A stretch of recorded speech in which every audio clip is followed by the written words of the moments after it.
আর এদিকে বাঁকুড়ায় কাজে গিয়ে বজ্রাঘাতে মৃত্যু হলো মুর্শিদাবাদের যুবকের। কথা বলবো, বিস্তারিত জানবো, পুরো বিষয়ে নজর রাখুন। বাঁকুড়ায় কাজে গিয়ে বজ্রাঘাতে মৃত্যু মুর্শিদাবাদের যুবকের। দেখুন সেই ছবি সবুজ বার্তা নিউজে। 8 মাস হলো বিয়ে করা, নতুন বউ রেখে বাঁকুড়ায় কাজে গিয়ে বজ্রপাতে মৃত্যু হলো এক যুবকের। মৃত যুবকের বাড়ি রানীতলা থানার অন্তর্গত নসিপুর জাফরের মোড় সংলগ্ন এলাকায়। মৃত যুবকের নাম জনি শেখ, তার বয়স আনুমানিক 25 বছর। জানা যায় 8 মাস হলো বিয়ে করা, তারপর গত 12 দিন আগে পাইপলাইনের কাজের উদ্দেশ্যে রওনা দেয় বাঁকুড়া। আর সেখানেই চলছিল তুমুল ঝড় বৃষ্টি।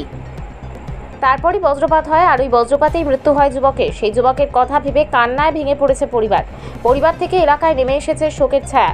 এলাকাবাসীর দাবি, নিজের জেলায় যদি কাজ থাকতো তাহলে কি এই দৃশ্য দেখতে হতো? মুর্শিদাবাদ জেলায় ইতিহাসের যেমন কমতি নেই, ঠিক তেমনই জেলার বাইরে কাজে গিয়ে মৃত্যুরও কমতি নেই। একের পর এক জেলার বাইরে, কখনো রাজ্যের বাইরে মৃত্যু হতেই চলেছে। মুর্শিদাবাদ জেলার পরিযায়ী শ্রমিকদের স্থানীয়দের দাবি, মৃতের পরিবারকে যেন সরকারি সাহায্য দেওয়া হয়। এ বিষয়ে এলাকার মানুষ ও পরিবার কি বলছে শুনবো। ব্যুরো রিপোর্ট, সবুজ বার্তা নিউজ। এই যে ঘটনাটি কিভাবে হয়েছে আপনার বাঁকুড়া, একটু জোরে বলবেন।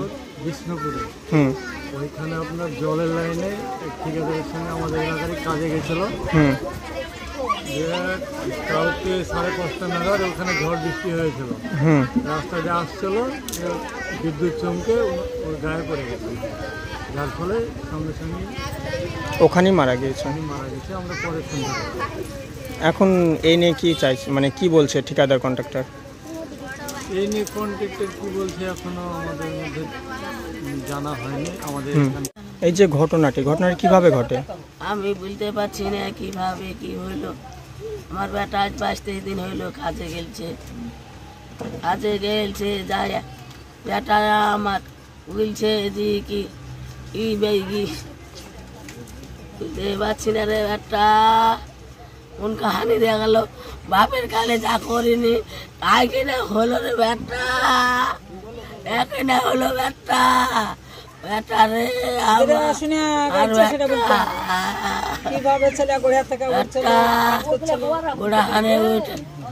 গোড়াখানে উঠলো কি বুড়াতি বুড়া ছিল একটা বাচ্চা বুড়া, বেটাই আমার মরে আছে রে বেটা। কতক্ষণ আগে হয়েছে বেটা? কতদিন আগে বুঝতে পারবো না। আচ্ছা, কিভাবে ঘটলো ঘটনা?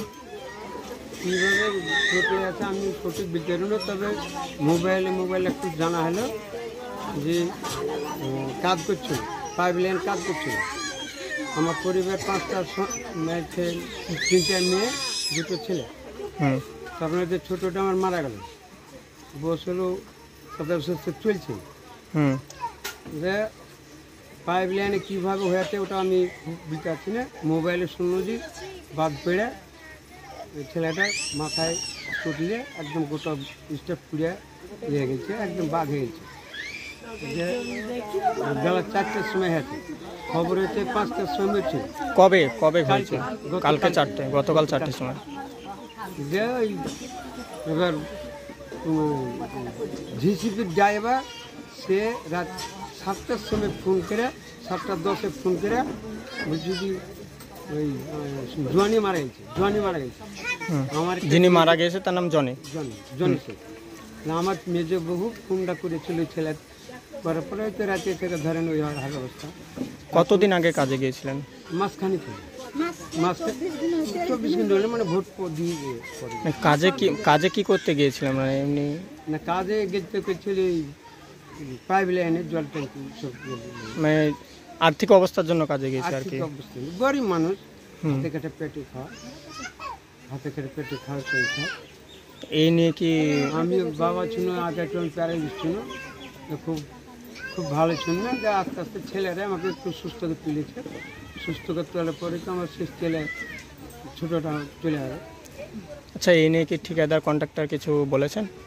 ঠিকাদার কন্ট্রাক্টরে এখনও আমার কাছে আসেনি খবর, তবে ওরা একটু ভাবনা চিন্তা করবে। ওখানে আমার ছেলে পেলে ভাতিজা আছে, আরও বড় জামাই আছে, আমার বড় ছেলে আছে, আরও ঠিকাদার আছে। পড়ালিয়া একটু যুক্তিবুদ্ধি করছে, কী করছে না করছে আমি সত্যি কথা বলতে পারছি না। তবে আমার কথা যে একটু শান্তিভাবে লাস্টে আমার আসুক। আর আমিও তো একটু আগেও শুনেছি টিভি মুভিতে দেখেছি আমাদের মুখ্যমন্ত্রী মমতা ব্যানার্জি, আমি একটু পার্টির নেত্রী, কিন্তু ওই সম্পর্কে তো আমি একটু পার্টিকে ভালোবেসে মানে চলাফেরা করি। এবার আমি হয়তো কালকে মিটিং ছিল, মিটিংটা 3টার সময় মিটিংটা 3টার পরে হওয়ার পরে হয়তো 5টা বেজে গেলে থানাতেও সে মিটিং ছিল, মিটিংয়ে চলে গেল। আমি ওগুলোকে গুছিয়ে পিটিয়ে দিয়ে আসে এই তো 7:10 খবর। এখন কি চাইছেন আপনি? এখন চাইছি যে আমার লাশটা শান্তিভাবে নিয়ে আসতে চাচ্ছি, আর ওদের মুখ্যমন্ত্রী মমতা ব্যানার্জি মানে সরকারের কাছে আবেদন করছেন আর কি, সে কতটুকু সাহায্য করবে সে নিয়ে জানে। আপনার নাম? আমার নাম হচ্ছে আব্দুল সাত্তার। আপনার বাড়ি পরিচয়? আমার বাড়ি হচ্ছে নসিপুর ভিডিও করে ভালো। যিনি মারা গেছে তিনি আপনার কে হয়? ওটা আমার ছোট ছিল। ধন্যবাদ।